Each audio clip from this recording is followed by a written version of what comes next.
Hare Krishna. Welcome back to our online Bhagavad Gita reading retreat lab. So today we will be reading the last section of this chapter number 12 Bhagavad Gita. So chapter number 12, as we have seen, it is entitled as a devotional service. In the last two sections, we have seen in devotion, how devotion is over impersonalism. In the section number 1, chapter verse number 1 to 7, we have seen that. In the last session, we have seen the verse number 8 to 12, where we have discussed the different progressive stages of devotional service. So in today's session, we will be seeing what are the various qualities of a devotee and of which how devotion is to Krishna is the primary and all other qualities like those are secondary. So without any delay, let's now go back to our Veda base. So as usual, we will not be going through the word by word translation, rather we will be directly going through the translation and purport. So chapter number 12, verse number 13 and 14. Translation: one who is not envious but is a kind friend to all living entities, who doesn't think himself a proprietor and is free from false ego, who is equal in both happiness and distress, who is tolerant, always satisfied, self controlled, and engaged in devotional service with determination, his mind and intelligence fixed on me. Such a devotee of mine is very dear to me. Purport. Coming again to the point of pure devotional service, the Lord is describing the transcendental qualification of a pure devotee in these two verses. A pure devotee is never disturbed by any circumstances, nor is he envious of anyone, nor does a devotee become his enemy's enemy. He thinks this person is acting as my enemy due to my own past misdeeds. So it is better to suffer than to protest. In the Srimad Bhagavatam 10.14.8, it is stated, Tatte nukampam su samiksham samsano vinyana evatam kritam vipakam.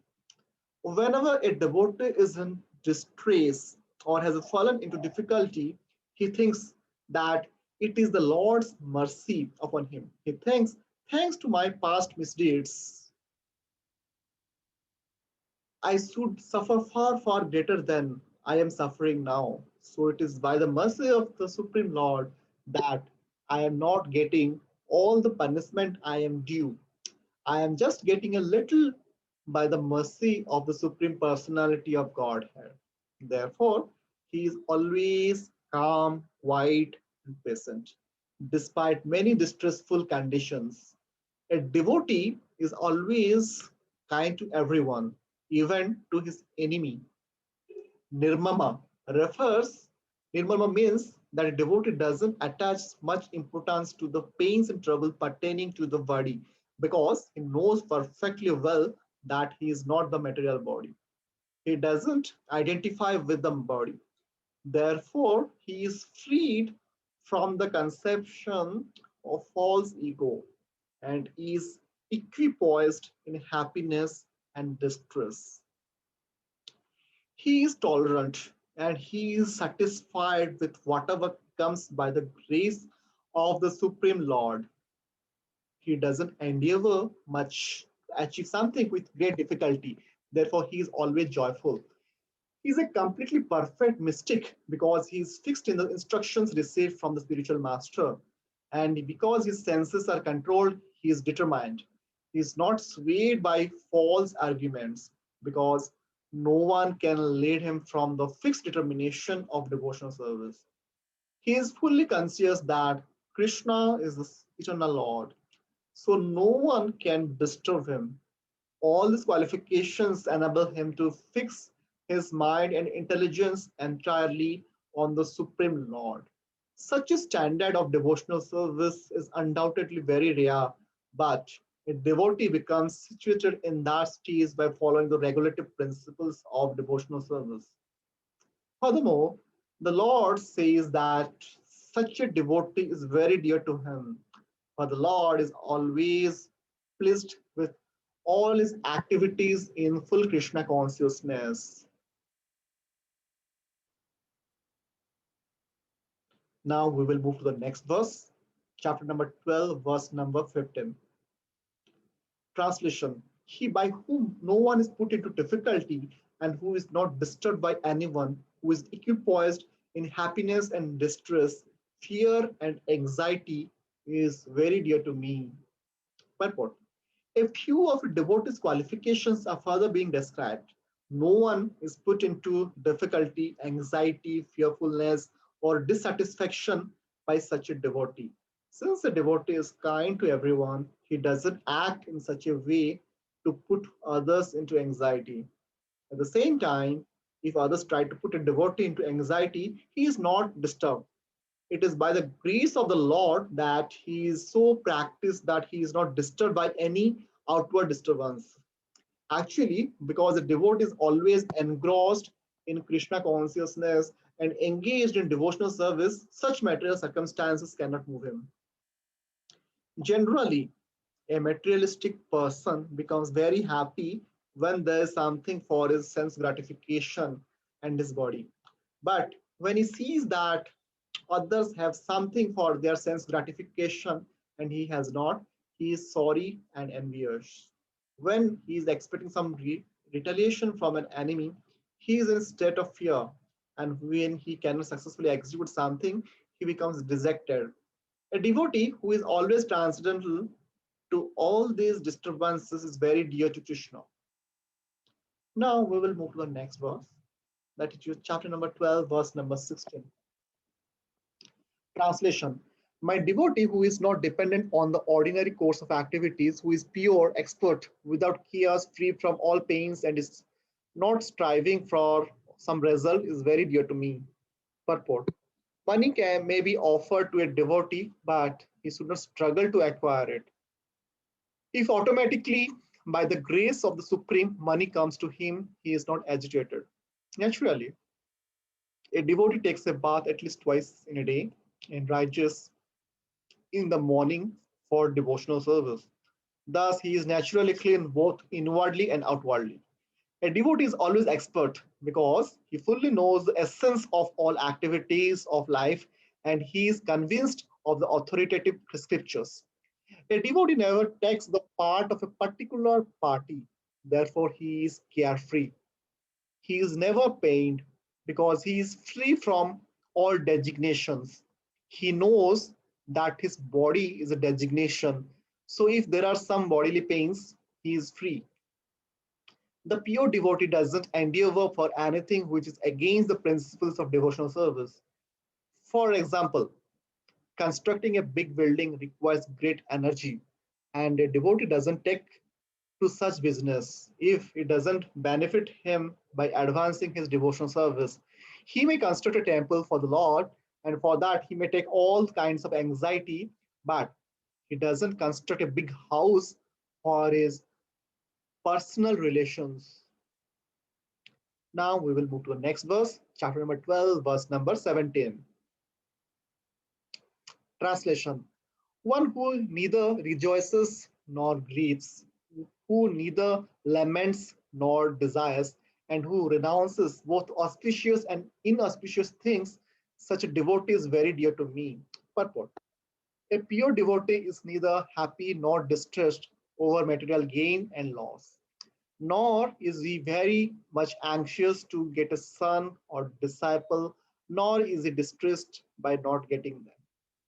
If he loses anything which is very dear to him, he doesn't lament.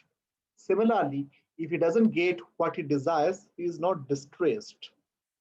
He is transcendental in the face of all kinds of auspicious, inauspicious, and sinful activities. He is prepared to accept all kinds of risks for the satisfaction of the Supreme Lord. Nothing is an impediment in the discharge of his devotional service. Such a devotee is very dear to Krishna. Now we will move to the next verse, chapter number 12, verse number 18 and 19. Translation: One who is equal to friends and enemies, who is equipoised in honor and dishonor, heat and cold, happiness and distress, fame and infamy, who is always free from contaminating association, always silent and satisfied with anything, who doesn't care for any residence, who is fixed in knowledge and who is engaged in devotional service, such a person is very dear to me. Purport. A devotee is always free from all bad association. Sometimes one is praised, sometimes one is defamed. That is the nature of human society. But a devotee is always transcendental to artificial fame and infamy, distress or happiness. He is very patient. He doesn't speak of anything but the topics about Krishna. Therefore, he is called silent. Silent doesn't mean that one should not speak. Silent means that one should not speak nonsense. One should speak only of essentials. And the most essential speech for the devotee is to speak for the sake of the Supreme Lord.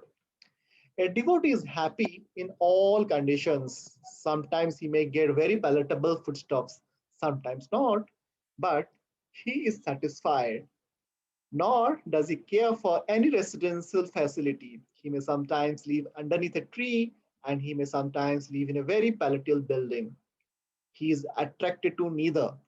He is called fixed because he is fixed in his determination and knowledge. We may find some repetition in the descriptions of the qualifications of a devotee, but this is just to emphasize the fact that a devotee must acquire all these qualifications. Without good qualifications, one cannot be a pure devotee. Harav avaksha kuta mahadgunaha.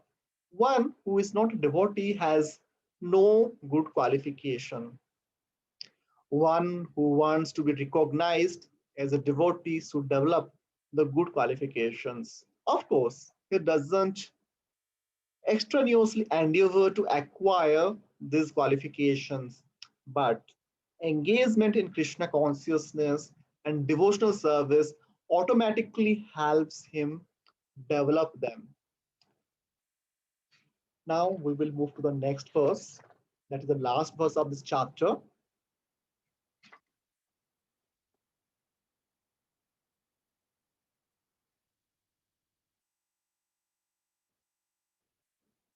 That is chapter number 12, verse number 20.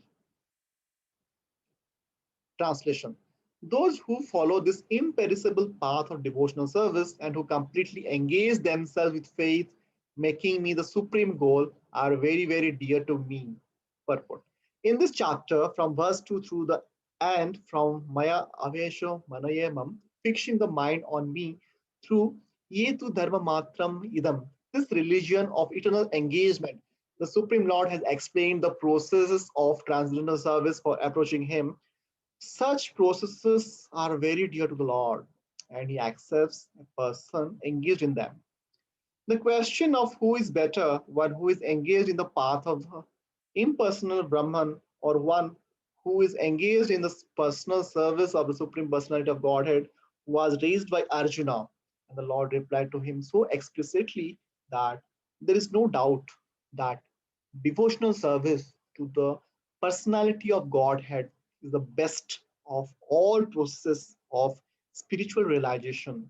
In other words, in this chapter, it is decided that through good association, one develops attachment for pure devotional service and thereby accepts a bona fide spiritual master and from him begins to hear and chant and observe the regulative principles of devotional service with faith, attachment, and devotion, and thus becomes engaged in the transcendental service to the Lord. This path is recommended in this chapter. Therefore, there is no doubt that devotional service is the only absolute path for self realization, for the attainment of the Supreme Personality of Godhead.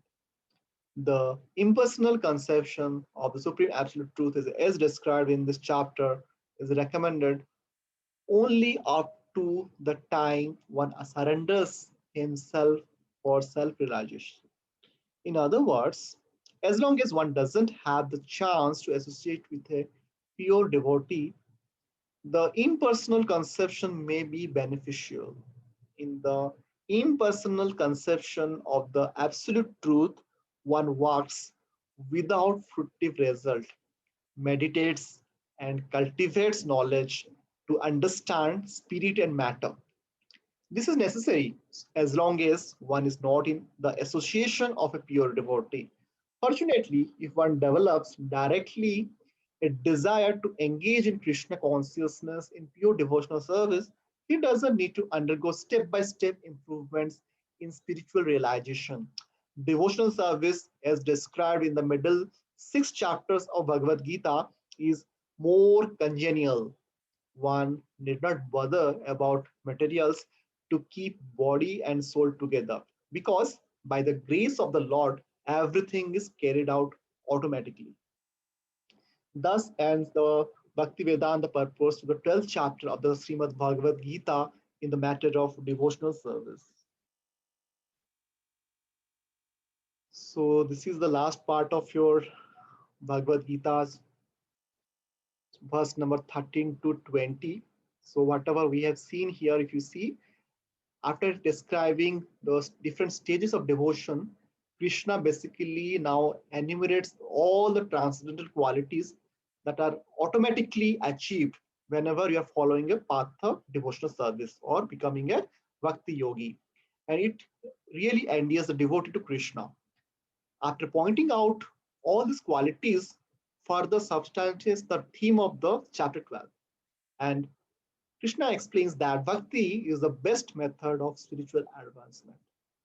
Krishna concludes that anyone who faithfully follows the path of devotional service, making him the supreme goal, is very dear to him.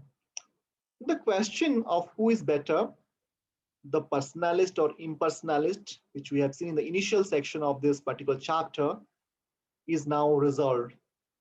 Yeah. So here we have seen the devotional service is considered the ultimate processes of spiritual realization.